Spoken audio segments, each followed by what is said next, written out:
Hi. This is the Tiny Movie. This time I explain a psychological mystery thriller, Hypnotic. Come and join me. At midnight, after working hours, Andrea Bowen, a terrified staff in her room, anxiously calls Detective Rollins and asks for help. The detective doesn't answer, so she leaves a message. She's leaving the building while she's so scared and constantly watches her back. When she enters the elevator, her phone rings. Assuming that he's the detective who called her back, she answers, but suddenly she hears the voice of a man who calls her name and says, "Andrea, this is how the world ends."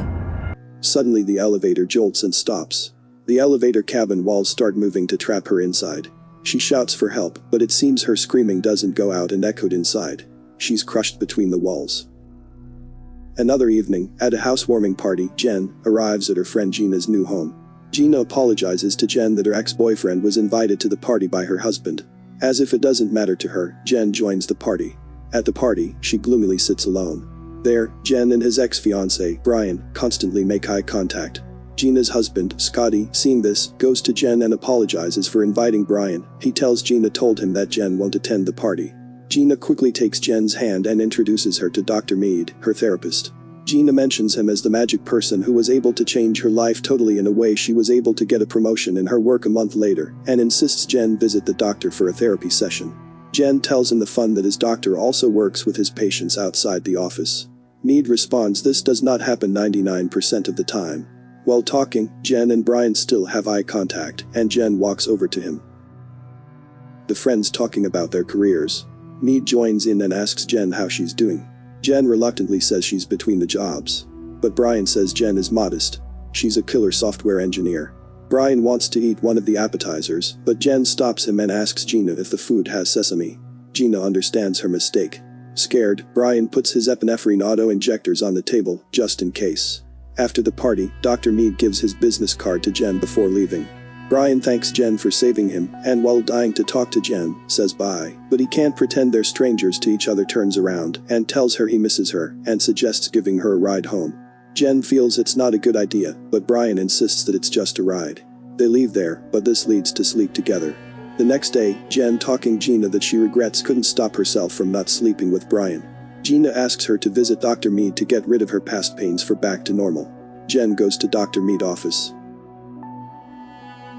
While she's waiting in the reception, a patient named Tabby tells her how she had unbearable OCD, and Dr. Mead healed her and guarantees Jen, with the help of Dr. Mead, will get rid of her problem. When the therapy session begins, Jen explains she knows she shouldn't drink and exercise, then sleep 8 hours a night, and confess has lost the point of living. Dr. Mead tells her bad habits come from deeper issues, and asks about a relationship with Brian.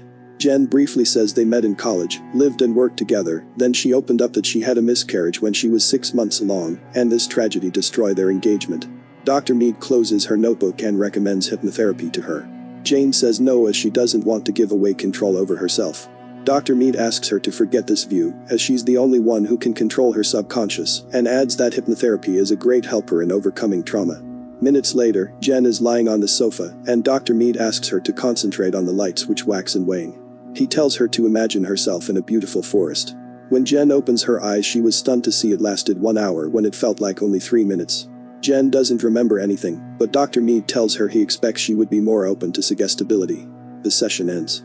3 months later, Jen, after weeks of treatment sessions, was able to find a job and regain her self-confidence in a way she can avoid Brian confidently. Gina, seeing all these positive changes in Jen, feels jealous that the Dr. Mead refused to do hypnosis her to overcome her fears, especially the fear of the spiders, but he did it for Jen once a week. At night, Jen dreams she's next to Dr. Mead lying on a bed. The next morning, Dr. Mead spots Jen in a mall. She discontinued her treatment several weeks ago, and he wants to know why. Jen explains that she was busy in recent weeks since got a job. Dr. Mead congratulates her and offers to buy a celebratory coffee. Jen doubtfully accepts. In the cafe, Jen shares her daily routine activities during this time and how she now does yoga with Gina. When Jen jokes about how Dr. Mead hangs out with his patients outside, he opened up to her to be more friendly. He tells Jane about her personal life, that he's 46, has a child, and that he has lost the love of his life, his wife Amy. After this, he changes the subject and want to know what Jen and Brian's relationship is like these days. Jen says she avoids him because it's hard for her to see him again as they still take care of each other. Dr. Mead suggests she invite Brian for dinner tonight to express how she feels about the past, to stop being a victim, and to notify him they should stop this connection. Jen uncertainly accepts and invites Brian. Jen goes to a supermarket, and she receives a call from Brian, promising that he'll be there for their dinner. She then receives another call, and suddenly, Jen freezes. The next moment, she finds herself in her house, hearing the sound of someone choking in the bathroom. And when she goes to the sound, she finds Brian is choking. Jen quickly injects EpiPen into Brian, and rushed him to the hospital. Brian is in coma. Very next day, Gina comes to see Jen. She assures her that it was an accident. Jen is baffled, and can't remind anything except she was at a store, and then at home sitting at the table. 8 days later, Jen visits Dr. Mead again. He asks about Brian's health condition, and Jen informs him that he is still in a coma. Jen confesses she's guilty. Dr. Mead recommends she resume hypnotherapy again to relieve his fears that lead to anxiety, reminding her that she's the only one who can control her subconscious. Jen agrees. That night, Jen sees Dr. Mead in her dream again, but with a more dramatic depth. This time it seems they're teasing. Tension causes her to go to clean up the kitchen. There, she finds a receipt from the grocery store, indicating that she brought sesame oil after receiving the mysterious phone call. This triggers her memory, remembering the mysterious caller was Dr. Mead, and how she added sesame oil to the salad that she prepared for Brian. She starts a background check about the doctor. The search results reveal shocking facts for Jen. Mead is involved in several cases where his patients mysteriously died.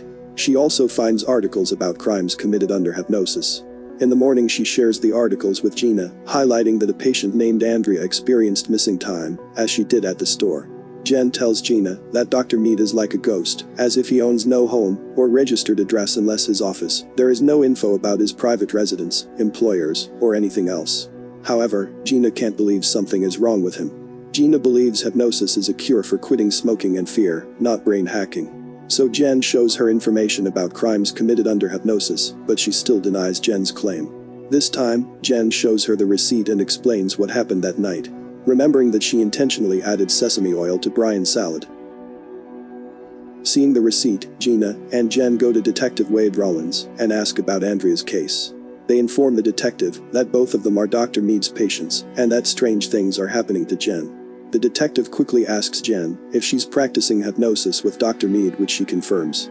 The detective explains that Mead was investigated a week after Andrea's death, but they achieved nothing. Even he wants to go deeper into Andrea's death details, but was ordered to stop, and then shows them the footage of the moment Andrea died when someone calls her, and suddenly her behavior changed when she answered. He explains that Andrea died of a heart attack technically, but whatever she was seeing is what caused it. After leaving the detective, Gina revealed in fear that this week she was hypnotized by Dr. Mead and is worried that something might happen to her. Jen makes a last-minute appointment with Dr. Mead and goes to his office while started recording him. Tabby is there and leaves the doctor's room anxiously. Jen lies to the doctor that she's been having anxiety over Brian's situation and wants him to hypnosis her. Maybe it helps. He accepts. At the station, the detective starts reviewing Dr. Mead's dead patient's case again. This time he finds a pattern in dead patients. In appearance, they were all similar. After the hypnosis session, Jen hurried to her car to listen to the recording. She realizes she confessed she's recording him. Gina finds out that the doctor knows she and Gina went to the police station, and that he's aware Gina knows everything. Jen hears that Dr. Mead calls her my love at the end of hypnosis. Jen rushes to Gina. She and her husband are driving. Jen calls Gina and wants her to return home, as the Dr. Mead knows they went to the police station. But Gina can't hear Jen and their call disconnected. A moment later, Dr. Mead calls Gina and want to talk to her, but Gina tells that she's driving. Dr. Mead says even better and tells Gina, this is how the world ends. Seconds later, Gina is terrified seeing a tarantula on her lap, begging Scott to get it off of her. Scott doesn't understand. Gina freezes in terror. She speeds the car as the tarantula walks on her neck. They ran into a truck. Jen found Gina and Scott, but it was too late. In the office, the doctor having a good time. He's drinking and is listening to a piece of classical music. Detective Rollins comes to see him and informs him of Gina and Scott's death, interrogates him about Gina, and secretly puts one of his cocktail spoons in his pocket. Rollins tells him he knows except for Gina, all his hypnotized patients have similar physical features. He rejects this theory, and instead, advises the detective to use hypnotherapy to treat his insomnia. The detective, who had achieved his goal, leaves there and goes to Jen's house. Jen admits she wanted to record Mead. Rollins notifies her that the doctor is always one step ahead of her, and when he realizes that she is suspicious about him, agrees to hypnotize Gina.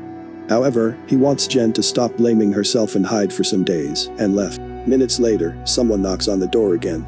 Jen opens the door thinking the detective is behind the door to take the file he left there, but Dr. Mead is behind the door. Jen wants to close the door, but he overpowers Jen and opens the door. Mead walks in and orders her to stop. Jen freezes. Dr. Mead questions her why she's distrustful while he's trying to get her to what she dreamt of to take back her happiness. He tells Gina and Scott we're gonna get in this way, and now Rollins, but he'll take care of the detective. Mead, who showed her dominance over Jen, leaves after ordering Jen to relax. Upon hearing this command, Jen takes back her control, and she quickly calls the detective, but his phone is off. Rollins arrives at home and charges his phone. When he's eating the lunch, hears something moving. He checks the house but finds nothing. He returns to eating not knowing someone is coming out of the cabinets. Suddenly Tabby starts stabbing Rollins, but he can defend himself. Rollins grabs a pocket and kills her. The next morning, Rollins is hospitalized and Jen goes to visit him.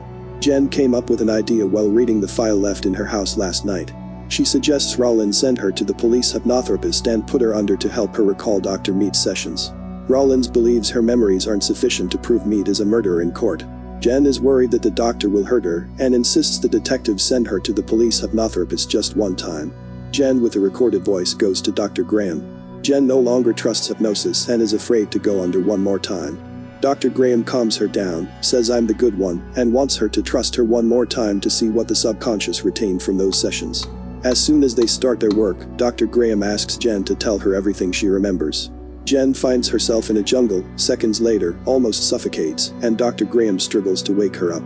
Jen remembers Dr. Mead talking about his mentor, Dr. Sullivan. She sees a house and remembers being there with Dr. Mead. While enjoying dinner, he gave her a gold bracelet with the date March 6 carved on it. Finally, Jen wakes up. Dr. Graham is terrified, guessing that Dr. Mead implanted a fail-safe on her if someone else hypnotized her. Because of this, she can't confirm how many hypnotic suggestions he placed on Jen, which could be triggered in various ways. Jen quickly noted what she remembered. As that day is March 6th, she decides to find the address of the Sullivan house to drive there. Before leaving, Dr. Graham recommends planting a counter-trigger just in case, and she accepts. Jen returns home to find a clue from Dr. Sullivan's house. While searching, she finds out Dr. Sullivan was a CIA agent hypnotist who participated in the MK Ultra project, which was about planting false memories in people under their control for mind control. Jen drives to the address, after sharing her data with Detective Rollins.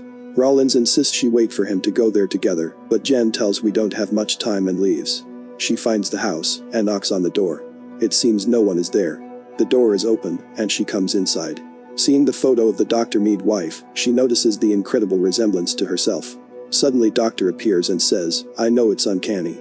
He calls her name firmly. Jen begs to talk before the order, but he ignores and instructs her to sleep. At the hospital, Rollins is informed that the fingerprint on the spoon belongs to a person named Julian Sullivan. He wants to inform Jen, but she doesn't answer. Jen wakes up and finds herself in the Dr. Mead office. She quickly calls Rollins and lets him know that she's there. Rollins requests backup and goes home to pick up his gun. Minutes later, police raided the building. In the office, the Dr. Mead portrays sameness between Jen and his late wife, that they even walk the same way. The police reach the door and prepare to break it open. At this moment, Dr. Mead tells Jen to wake up. She finds herself in a room in Sullivan's house, and the police discover the office empty. Rollins orders them to check Sullivan's address, figuring that it's where Jen is. Dr. Mead is painting her nails, and Jen can't do anything but shed a tear. Jen realizes that the dreams she had were in fact actual memories that Dr. Mead planted in her mind. Dr. Mead tells her this is the power of hypnosis that can paralyze her from the neck down with a suggestion. She calls him crazy, which makes Dr. Mead pull her hair. He doesn't consider himself crazy. Instead, he tells both are like each other because they've wounds from lost loved ones and continue to put makeup on her. He then puts on the gold bracelet on Jen, revealing that today is his and Amy's anniversary. With everything done, he leans in for a kiss, but gets distracted when Rollins enters the house. He orders Jen to grab the bed and leaves the room. Jen yells at Rollins about being trapped in the room. The door of the room is locked. Rollins begins to search the house to find Mead, while he's struggling from his injuries. Suddenly the power goes out. Rollins comes to a door, where a light wax and wane. Rollins sees something moving around and fires his gun blindly. Jen finally becomes free from the hypnosis, but Dr. Mead knocks down Rollins. She finds them in a battle, and Dr. Mead orders her to sleep. She collapses but fights to stay up. While her vision spins, she grabs the gun and pulls the trigger. Jen wakes up, and Rollins tells her that she succeeded to shoot Dr. Mead. Backup is on the way, and he makes her sure that everything will be okay. As he comforts her, he suddenly calls her my love. Jen remembers that Dr. Graham used this as a trigger to get her free of Dr. Mead's hypnosis. Jen wakes up and slams an ash pit across Dr. Mead's face. She runs and finds Rollins with a gunshot wound on his shoulder. Rollins weakly directs her to his ankle, where Jen finds another gun. She grabs it and shoots Dr. Mead twice. After a month, Jen visits Brian in the hospital with a new style. She apologizes to her ex-fiancé for leaving her when they lost their son. She then visits Rollins, who has received a promotion after the Dr. Mead case. Jen thanks him, and he hands her a gift. After leaving the station, Jen opens the gift and laughs at the hypnosis CD. And the movie ends. And thanks for watching.